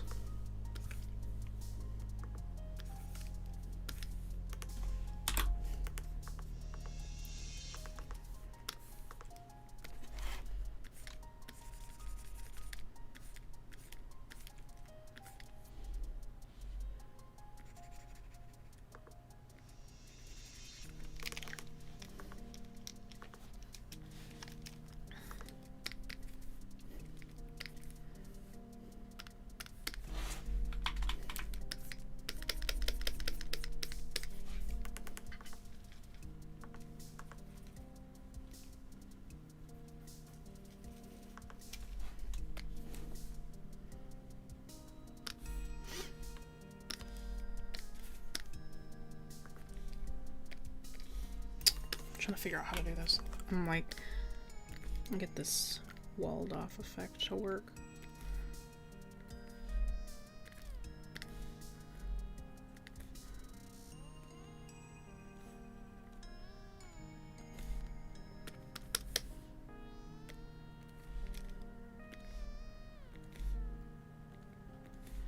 The polygonal lasso tool, my best friend.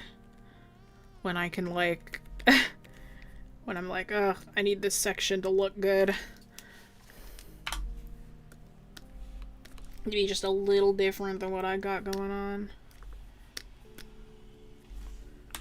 Nice. Then I actually don't need this up here then. I can get rid of this. Cool. Oh! No, I didn't mean to do that. No, don't delete the actual color. Sorry, that was loud. That scared me.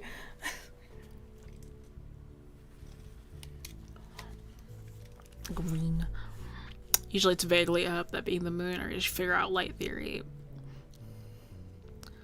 I'd like to make big light shape, focus on cool composition source, cut out odd small light shapes, focus on defining form. You could do that, yeah. Try to get the exact amount of green I see. Realizing the blood moon light source, not make the light red after I finished a week ago. Yeah, no. Yeah, pink jump scare. I only did that one section green apparently, which let me fix that. Oh, wrong layer. There we go. Now the entire thing should be green behind there. Yep, there we go.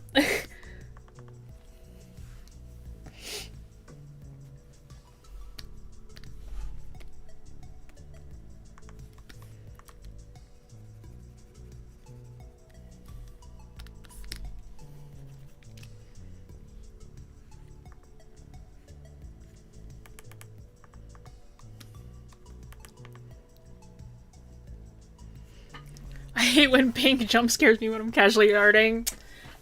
Common error, common occurrence. About 15 minutes left. Nice. Made pretty good time. Let me do some final adjustments here and there then. I should be good to call it. And we got 15 minutes. We got time.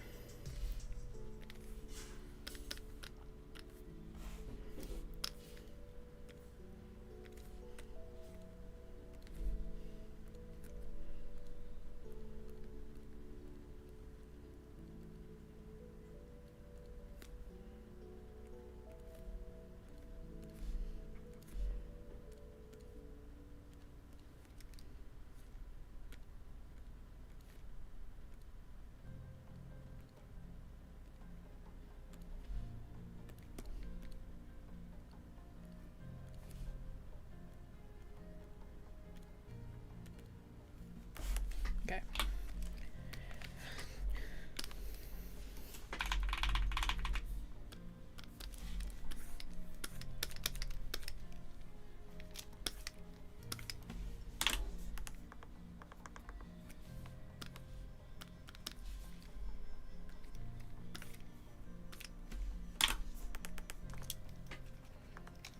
Just giving the floor some separation.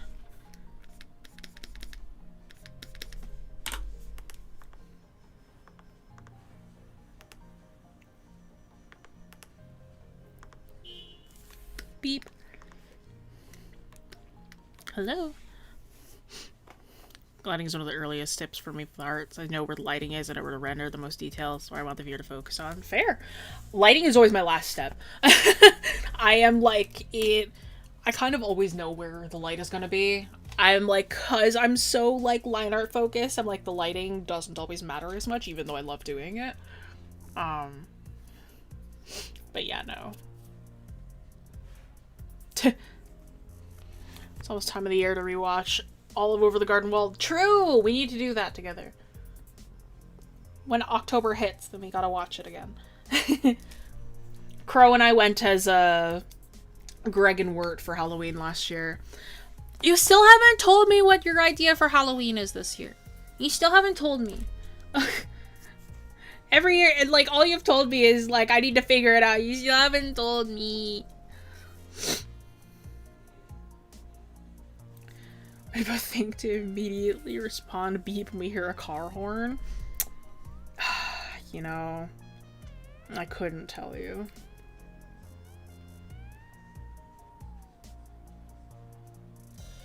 Very different ways of how we work, which is fascinating. Yeah. Not being allowed to Halloween this year? You're not being allowed to Halloween? What do you mean by that?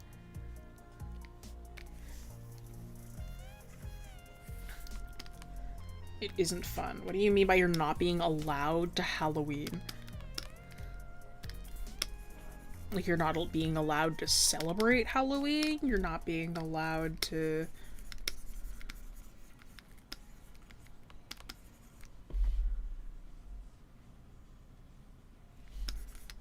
The heck? Oh. Duh. Hang on.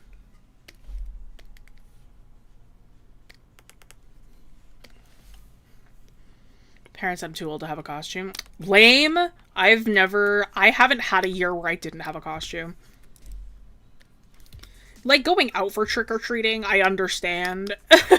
You know, maybe being a little too old at a certain point, but wearing a costume? You're never too old to wear a costume. I genuinely have not had a year where I did not wear a costume.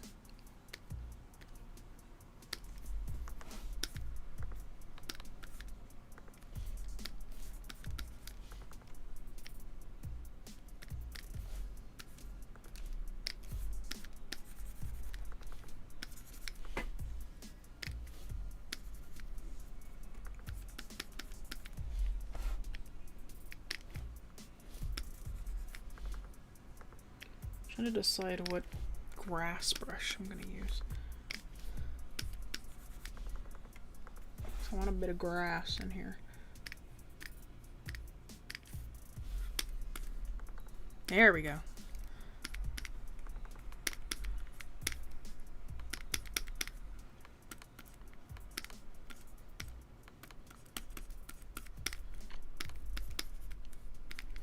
Remember, friends, if you're using a grass brush, we don't use the grass brush all the time. We only use it for highlighting detail. Yes, we don't use it for everything.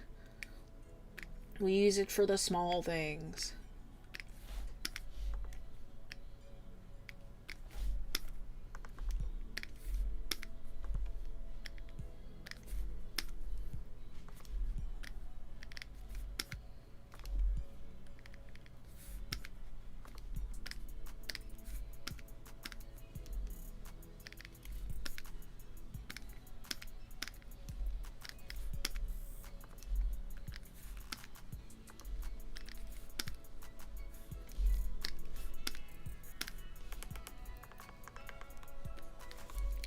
Green.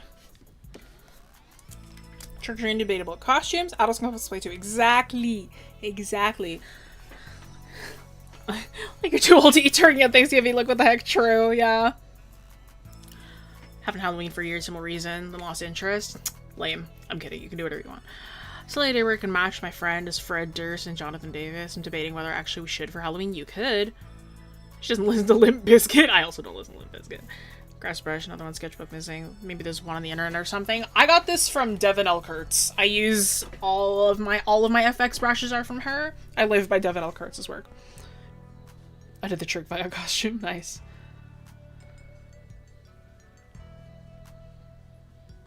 Yeah, wrong. You're never too old to dress up for Halloween. Crow still hasn't told me what he wants to do this year. But I want to dress up again. See, me, I suggested we go as witches.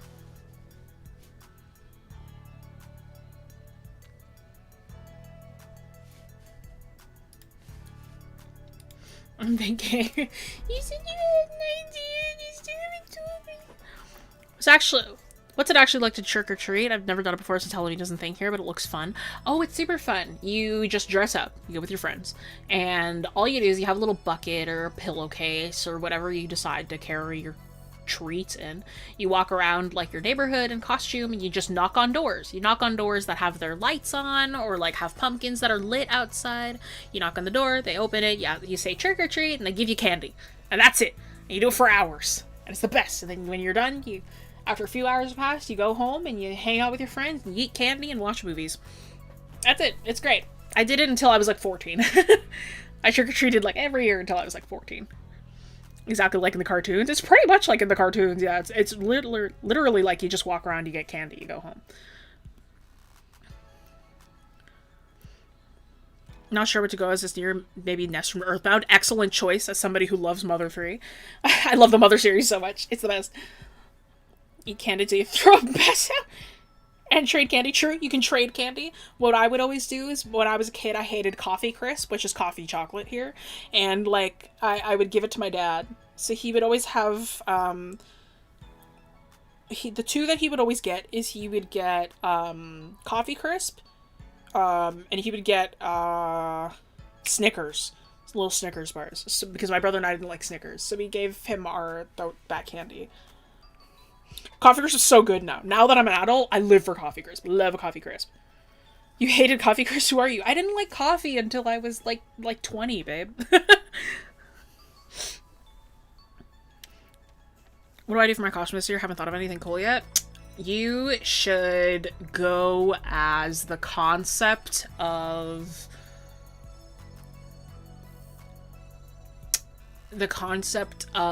being late for work. I'm kidding. Easy costume you can do is a jellyfish. I like coffee. I hate coffee flavored things. That's fair. Drink coffee sauce 10. No, not me. Wouldn't tell you if you just look young. I feel like I'd like coffee. My first taste of coffee was from Starbucks, so I hate it. I like Starbucks coffee. Coffee Crisp isn't coffee flavored. It's the flavor of love. No. For when I was a child, I hated anything coffee adjacent. So I'm like, I didn't like Coffee Crisp. But now as an adult, I love coffee. Maybe love is a strong word. I like coffee. I like coffee when it is like really sweet. I can't have I have like friends. I had a friend who like her favorite flavor was bitter. Like, she loved bitter flavors. So, like, she could only have, like, 80% dark chocolate and black coffee, and that was all that she could have. Just adding a little bit of a vignette on the side here. What it does is you can kind of see without width. It gives it just a little bit of extra depth. Just the lighting feels more intense in that corner. Right? You can zoom out. You can still kind of see where the main light source is. Helps a lot. Oh, coffee ice cream is amazing.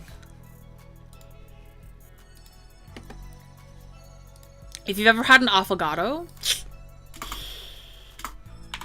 Lord. Coffee smells good a little bit. No, I love, okay, that I love. I love the smell of coffee. Coffee smells amazing. Like, the smell of fresh brewed coffee. Ugh, like, I always loved the smell of coffee. Even as a kid, like, that was one thing I did like. I've always loved the smell of coffee. Yes, like coffee. Jellyfish, actually, I'll try a shark. Yeah. Nah, just listen. Do whatever the heck you want, man. Go as a shark. That'd be fun. Coffee section of bulk stores? No. Oh my god.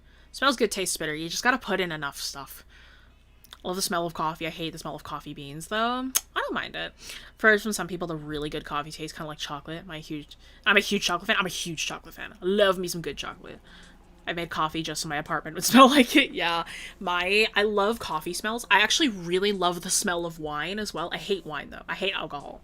Alcohol just tastes like nail polish remover to me. But I'm like, it tastes like the smell of nail polish to me. Like, that's what alcohol tastes like to me. But I love the smell of wine. Like, there is like the Bath and Body Works, like, champagne scent is my favorite thing ever. I love champagne smells. I love wine smells. So good. Going as Blahaj, there you go. Just get a shark onesie and you're set, you know. Sorry that I'm not doing anything. I'm done. Like, the piece is done. Like, it's done. Like, I'm not adding anything else. I'm calling it. Chocolate's so peak, even though it gives me stomach ache sometimes. Ugh, that's unfortunate. I live for chocolate. Starbucks doesn't exist where I'm from. We just have our own local coffee chains. That's nice, though. You know, I love the smell of coffee. My favorite scent is vanilla, which is like, it sounds like such a basic choice, but I love vanilla smells. Like, I love vanilla smells. My mom got this perfume. It was vanilla sandalwood. It smells like eating French vanilla ice cream at the beach. Like, it is an amazing smell. It smells like eating like an ice cream sundae next to the ocean. Like, it's phenomenal. Like, she's like, here, you want to test the smell? And like, she like sprayed it on my wrist and I smelled it and I was like, oh my god. Like, I gave her a hug and I was like, you smell so good. And she was like, oh, it's my new perfume. You want to smell it? And I was like, yeah. So she like sprays it on my wrist and I was like, oh my god. I was like, that's amazing. Support local businesses. Yes, support local businesses. I love shopping small. My favorite place in Toronto, if anybody ever wants to go visit Toronto, first of all, you should. Second of all, my favorite place in Toronto is a place called Kensington Market. It's like a small, like, section of downtown Toronto where, like, there are just nothing but, like, small food businesses, small thrifting businesses, like, other just small, like, artists and stuff. There's a card shop in there. It's the best. I love Kensington Market. I love hanging out there. My favorite shops, I love Boho Chachki's is my favorite thrift store. I love Cutlass is really good, too. I love those places so much. Kensington Market is just a great time. So if you ever go to Toronto, you should go there. It's a good time. Been to Toronto, it was okay. I just don't like cities in general, though. I'm a big city person. I love cities. Not sponsored, but I mean, yeah. If you want to sponsor us, reach out. They're clothing stores. Really hard picking a favorite scent for me. I guess I had to name a bunch. It'd be like chocolate, chai, cigarettes, money, rain, woody scents. Rain is really good. Cigarettes is a crazy choice. Chai, I agree with. I actually don't really love chocolate scents. I love chocolate itself, but chocolate scents are very 50-50 for me. Because, like, the fake chocolate smell is not good. If you mean, like freshly baked brownies, kind of like freshly baked chocolate cake, kind of like chocolate scent, yes, 1000%. But, like, if you get, like, a chocolate candle, it's just not that great, you know? Yeah, petrichor is the best. The smell after rain, ugh, amazing. I love cities. I don't want to live in one. I would like to live just outside of a city. I wouldn't like to live, like, directly in the heart. But I love city sounds, so I'm like, maybe. I can smell cigarettes or house. No, I can, bro. Campfire smell is lovely. No, I can't do... Can't do the smell of cigarettes. Smell before it snows when you don't smell snow. It's also really good. Alright, friends. That is the end of stream. That's 5 o'clock. Thank you all so much for joining. Before we end off today, I'd like to thank the sponsor for the stream, XP Pen.